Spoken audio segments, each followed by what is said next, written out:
team I&B on the dais and friends, मुझे आज बहुत खुशी है कि आकाशवाणी का एक नई पहल, कि जिस पहल से लोगों के पास हम जल्दी पहुंचेंगे, वो कहीं भी हों, उनको मुफ्त में ताज़ा समाचार जो आकाशवाणी पर आते हैं वो मिलेंगे। प्रेजेंटेशन में हमारे अधिकारी ने कहा कि वो एसएमएस करने के बाद और एक हम ड्यू डिलीजेंस करेंगे, लेकिन वो डरने की बात नहीं है। तुरंत पहले सेवा शुरू हो जाएगी और वो मैसेजेस रोज आना पसंद करेंगे, शुरू होंगे।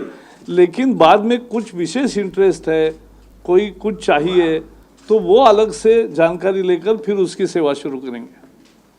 मुझे लगता है आखिर कम्युनिकेशन क्या है? समाज को जोड़ने का साधन है, समाज के साथ एक संवाद है, और संवाद का हर प्लेटफॉर्म हम उपयोग करेंगे। हमारे प्रधानमंत्री नरेंद्र मोदी जी लगातार इस बात को प्रचारित करते हैं और इसके महत्व को समझते हैं। नई पीढ़ी की भाषा को, नई पीढ़ी के आकांक्षाओं को और नई पीढ़ी की ये ज़रूरत को कि जल्दी कोई पहुँचे हमारे तरफ।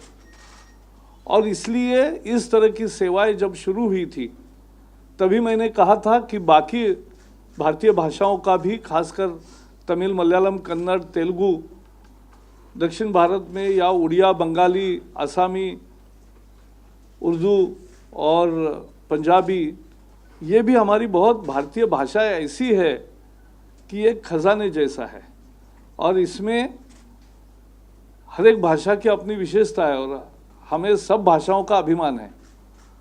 और इसलिए उनमें भी ये सेवा शुरू हो, क्योंकि मैं मानता हूँ कि लोग अपनी भाषा में सुनना, बोलना, लिखना और पढ़ना चाहते हैं। मोबाइल का जो प्रचार हुआ है वो अद्भुत है। उन्होंने कहा कि 92 करोड़ मोबाइल हो गए, लेकिन वो 92 करोड़ के पास नहीं है, क्योंकि आप सबके पास 2-2 मोबाइल है, तो वो 60 करोड़ लोगों के पास है।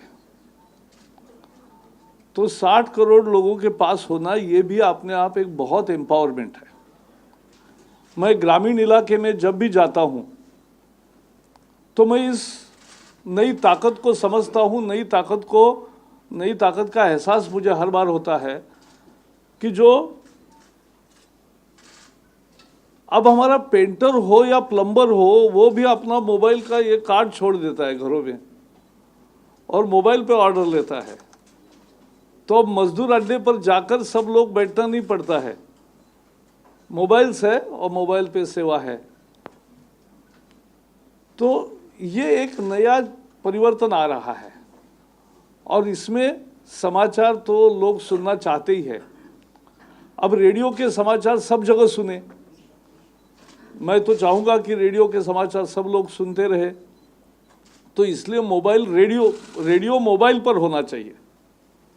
हम अभी एसएमएस भेज रहे, एफएम रेडियो अभी भी आ रहा है मोबाइल पे। बहुत सारे मोबाइल अभी स्मार्टफोन्स है और अभी स्मार्टफोन की कीमत भी कम हो गई है, तो लोग सारे एफएम को सुनते ही है।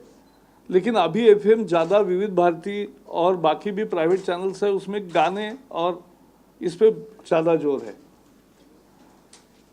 हम कर रहे हैं कि मीडियम वेव के जो बैंड्स, हमारे जो स्टेशंस है, उसका भी एक प्रोग्राम हम एफएमाइजेशन का कर रहे हैं, कि जिसके तहत अभी क्या हो रहा है, दिल्ली आकाशवाणी केंद्र अगर एफएम है वो सबको सुनाई दे रहा है एक लिमिटेड दायरे में।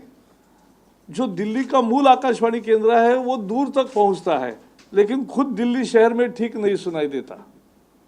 मुंबई हो, पूना हो या कोई भी शहर हो, उसमें अभी कम्युनिकेशन का नेटवर्क के इश्यूज है और बिल्डिंगें बन रही है, तो वो कम्युनिकेशन होने में दिक्कत आती है। तो हम चाहते हैं कि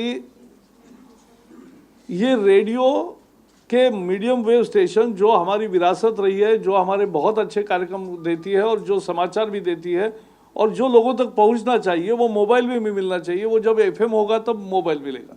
और इसलिए ऐसे बहुत केंद्रों का एक योजना हमने तैयार किया है और हम इस रिवाइज बजट में और आने वाले बजट के लिए भी हम अपेक्षा करेंगे कि इसको हम जल्दी तेजी से आगे बढ़ाएं और ज़्यादा से ज़्यादा लगभग 100 से ज़्यादा स्टेशंस एक फेज़ में हम एफएम यानी साइमल कास्ट करेंगे।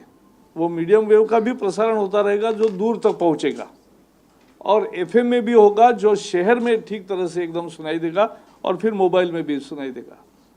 तब मोबाइल में आप न्यूज़ भी सुनेंगे। एफएम के बारे में न्यूज़ देने की बात, जो एफएम प्राइवेट स्टेशंस है उसका भी न्यूज़ देने की बात हमने पहले ही कही है। और उसके साथ साथ एक और पहल होगी कि एफएम का जो मार्च में एफएम रेडियो का जो ऑक्शन है, नया फेज़ है जिसमें एफएम प्राइवेट रेडियो स्टेशंस लगभग 700 जगह पहुंचेंगे। 839 होंगे, यानी लगभग 600 से ज़्यादा स्टेशंस नए रूप में आएंगे, 1 लाख से ज़्यादा आबादी वाले सभी क्षेत्रों में। तो उसका भी ऑक्शन का हमने परसों ही रिव्यू किया है और वो टाइम पर चल रहा है। तो हम मार्च में इनके लाइसेंस खत्म होने के पहले ही, बहुत पहले इस प्रोसेस को पूरा करेंगे। तो हम चाहते हैं कि निजी क्षेत्र हो और हमारा आकाशवाणी हो, ये सब मिलकर देश के हर जनता को एम्पावर करें, क्योंकि गरीब की आकांक्षा है। गरीब अब चाहता है पावर, और वो पावर का एक बड़ा इंस्ट्रूमेंट है मोबाइल। उस मोबाइल का एक सजग उपयोग आकाशवाणी ने शुरू किया। अभी मैं बोल रहा हूँ तब तक लाखों लोगों को ये मैसेज गया है कि मैंने ये 5 भाषाओं का शुरू किया है। गुजराती में गया, आसामी में गया, तमिल में गया, मलयालम में गया। तो ये और बाकी भी जो पहली भाषा पहले से ही तैयार है उनको भी गया है। तो ये जो है ये एक नई पहल है। नई सरकार आने के बाद जो जनता तक पहुंचने के नए नए साधन हम उजागर कर रहे हैं, उसकी एक बहुत महत्वपूर्ण पहल है। इसलिए इसका उद्घाटन करते समय मुझे बहुत आनंद आया, इसीलिए आपको सबको बुलाया था कि इसको एक बहुत ही सक्षम कारगर तरीके से हम चलाएंगे। आने वाले दिनों में जैसे बताया गया जल्दी ही एक लॉन्च और करेंगे कि जिसमें उर्दू, बंगाली, पंजाबी और उड़िया इन भाषाओं का भी शुरू करेंगे, फिर बच्ची भाषाओं का भी शुरू करेंगे। जनता तक प्रभावी रूप से पहुंचना है, यही हमारा काम है। और इसलिए मैंने कहा शुरू में कि this is on the dais, it is the team INB and will work like team INB और विल गो अहेड। अब प्रसार भारती के भी नए चेयरमैन आए हैं, तो प्रसार भारती बोर्ड भी जगह पे होगा और दूरदर्शन को भी हम तेज़ी से लोगों की पहली पसंद बनाने का जो हमारा मकसद है, इरादा है, उसके तरफ हम ले जाएंगे। और आकाशवाणी की तो पहले से it's a very rare institute which over the years we have built as a nation. We are proud of All India Radio as an institution. और उसको और बेहतर बनाने के लिए जो भी लोगों के भी सुझाव होंगे उस पर भी हम काम करेंगे और यही हमारी मंशा है। सबको बहुत बहुत धन्यवाद।